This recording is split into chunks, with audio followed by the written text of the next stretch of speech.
بسم الله الرحمن الرحیم. سوره مثل همه سوره های دیگر به جز سوره براءت شروع می شود به نام خدا.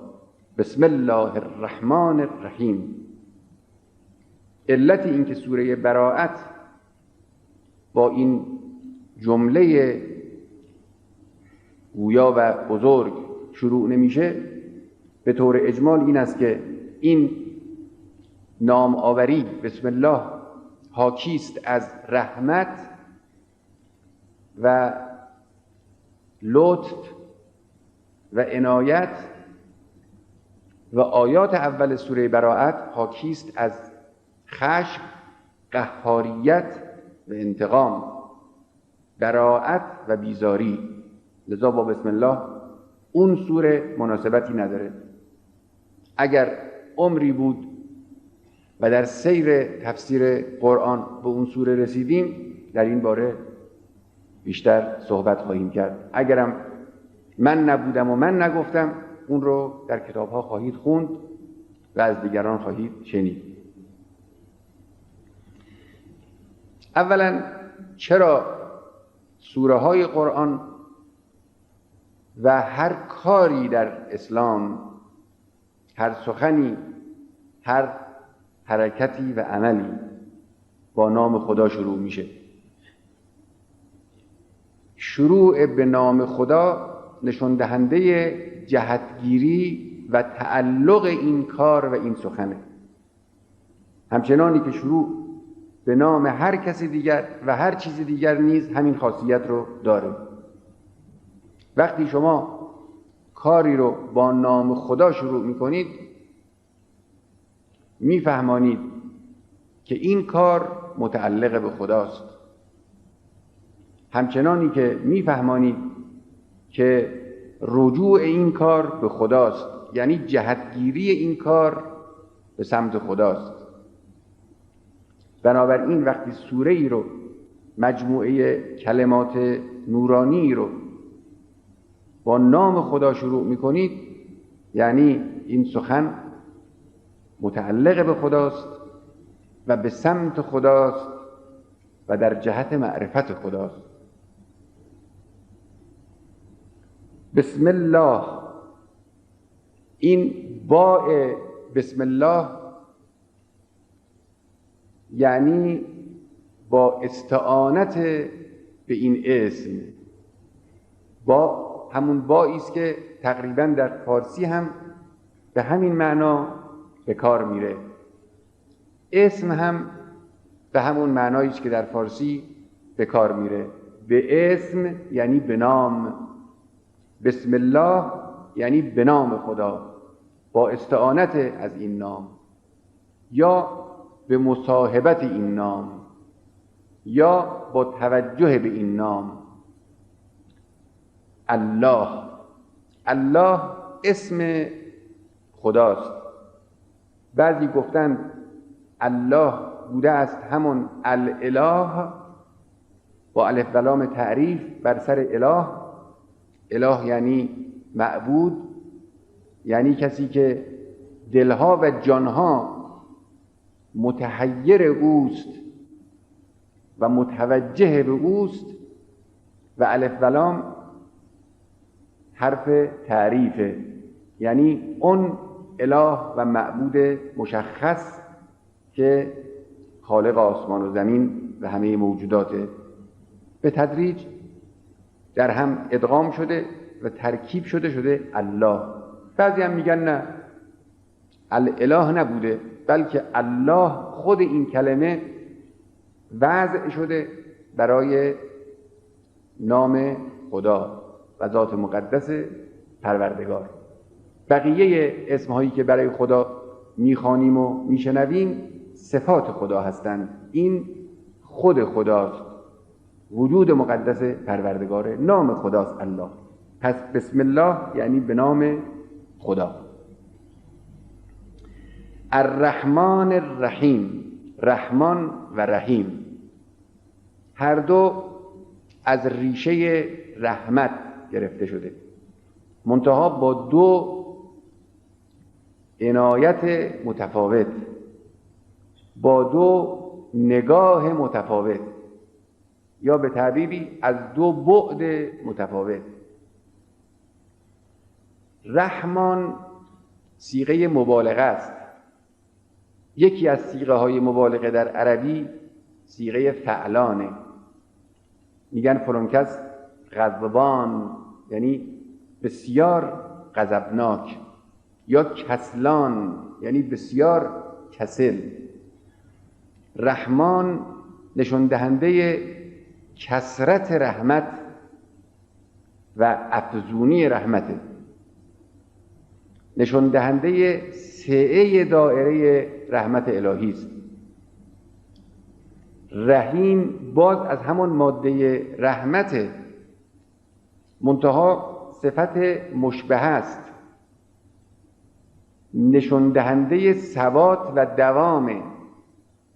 وقتی که ما ریشه ای رو، ماده ای رو به صیغه فعیل، رحیم، فعیل در عربی میبریم، در حقیقت نشون میدیم که این شیء، این صفت ثبات داره، دوام داره. پس اگر ما الرحمن و الرحیم رو منهای اون خصوصیتی که بعداً عرض خواهم کرد همینطوری در نظر بگیریم، از این دو کلمه دو چیز میفهمیم. از الرحمن میفهمیم که خداوند دارای رحمت بسیار زیادی است و دامنه رحمت خدا بسیار وسیعه. از الرحیم میفهمیم که رحمت خدا مستمر و مستدامه و ثابت برای اوست، هیچ وقت این رحمت زائل نمیشه. خب این دو معنا رو در نظر داشته باشید. در عرف قرآن رحمان و رحیم به دو معنا به کار رفته. رحمان به عنوان رحمت خدا در دنیا نسبت به همه موجودات به کار رفته. وقتی خدا رو ما با رحمانیت ستایش میکنیم، در حقیقت میگوییم که خداوند رحمتش شامل همه موجودات عالمه. پس رحمان عبارت است به معنای دارنده رحمت همگانی است، دارنده رحمت همگانی، الرحمن. خب این رحمت همگانی خدا چیه؟ خداوند نسبت به همه موجودات عالم رحمتی داره. این رحمت چیه؟ رحمت خلق اونها را آفریده. این رحمتی است از سوی پروردگار به هر مخلوقی. رحمت هدایت عمومی اونها، اعطا کل شیء خلقه ثم هدا. خدای متعال همه چیز رو در یک مجرایی داره هدایت میکنه. درخت رو هم خدا هدایت میکنه به سمت رشد، به سمت کمال. دانه رو به سمت باز شدن، به سمت تغذیه شدن، به سمت روییدن، به سمت ثمر دادن. حیوان رو همینطور، جمادات رو حتی همینطور.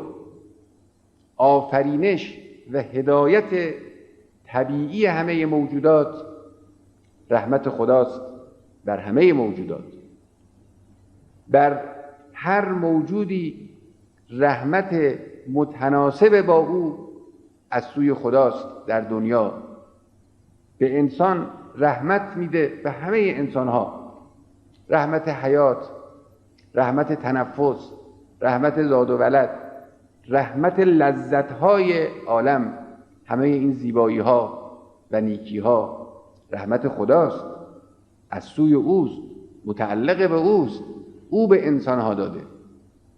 به حیوانات فراخور همین نیازها رحمتی داده شده، به جمادات فراخور نیازهاشون و وجود و خلقتشون رحمتی داده شده. پس این اون رحمت عام الهی است نسبت به همه موجودات. خدا رو به اعتبار این رحمت میگویند رحمان. پس رحمان، الرحمن یعنی دارنده یا بخشنده رحمت همگانی و وسیع، که میبینید رحمت بسیار زیادی هم هست، حجم عظیمی از رحمت خواهد شد و میشه. این معنای رحمانه. اما این رحمت موقته، محدود به همین دنیاست. بعد از این عالم نوبت این رحمت نیست، مگر به شکل بسیار معدود و محصوری. مثلا در قیامت خدا انسانها رو مجدداً زنده میکنه. این زنده کردن هم باز رحمتی است. اما این رحمت رحمانی، رحمت همگانی، رحمت عمومی، اگرچه گسترده است و همگانی است، اما محدود و موقته، مخصوص این دنیاست. حالا رحمت رحیمی، رحمتی که در کلمه رحیم فهمیده می شود، نوعش نوع دیگری است. رحمت خاصه، رحمتی است مخصوص جمعی از موجودات و اون جمع عبارتند از مؤمنین، بندگان صالح خدا. وقتی میگوییم الرحیم، خدا رو با صفت رحیم ستایش میکنیم، در حقیقت اشاره میکنیم به نوع خاصی از رحمت پروردگار و اون رحمت مخصوص مؤمنینه. اون چیه؟ او عبارت است از هدایت خاص، از مغفرت، از پاداش نیکوی کارها، از رضا و رضوان که مخصوص مؤمنینه. اما این رحمت اگرچه دامنش محدوده و مخصوص عده‌ای است، اما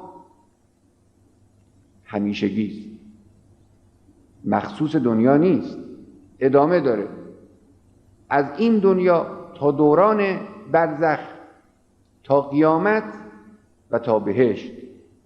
پس الرحیم یعنی دارنده رحمت ویژه اما همیشگی. الرحمن یعنی دارای رحمت گسترده اما محدود به زمان خاصی که عبارت است از دنیا. لذا بنده در سابقه ها که تفسیر می‌کردم آیات قرآن رو، ترجمه می‌کردم الرحمن الرحیم رو به دارنده رحمت همگانی و رحمت همیشگی، که البته چون یک معادل فارسی مناسبی نجسته بودم براش، اینجور ترجمه می‌کردم که یه جزوه نمازی همون سالها 10-20 سال پیش از انقلاب چاپ شده، اونجا من اینجور معنا کردم: به نام خدای دارای رحمت همگانی و رحمت همیشگی. حالا که به لغت مراجعه میکنم، دقت میکنم در لغت، به نظرم اینجور میاد که رحمان رو میشود به صفت بخشا یا بخشنده، همچنانی که در ترجمه های معمولی رایج هست، ترجمه کرد. بخشا یا بخشنده، الرحمن. بخشندگی خدا هیچ قیدی نداره، به همه میبخشه. بخشا هم به همین معناست. البته بعضی از ترجمه ها ترجمه میکنن خدای بخشاینده، غلط نیست، چون بخشاییدن هم به معنای بخشیدن میاد، اما بخشیدن یعنی چیزی رو به کسی دادن، که بخشاییدن هم به همین معنا استعمال میشه گاهی، لکن بیشترین معنای بخشاییدن گذشت کردن است. بر من ببخشای یعنی از من بگذر. بنابراین بخشاییدن، بخشایش به رحیم بیشتر تناسب داره. پس ما رحمان رو میتوانیم با کلمه بخشنده یا بخشا ترجمه کنیم، رحیم رو با معنای بخشایشگر، بخشاینده. برای اینکه البته خیلی نزدیک به هم نباشه نمیگیم به نام خداوند بخشنده بخشاینده، میتونیم بگیم به نام خداوند بخشنده بخشایشگر یا بخشای بخشایشگر. خب این هم معنای الرحمن و الرحیم، یا در حقیقت ترجمه بسم الله. و السلام علیکم و رحمت الله و برکاته.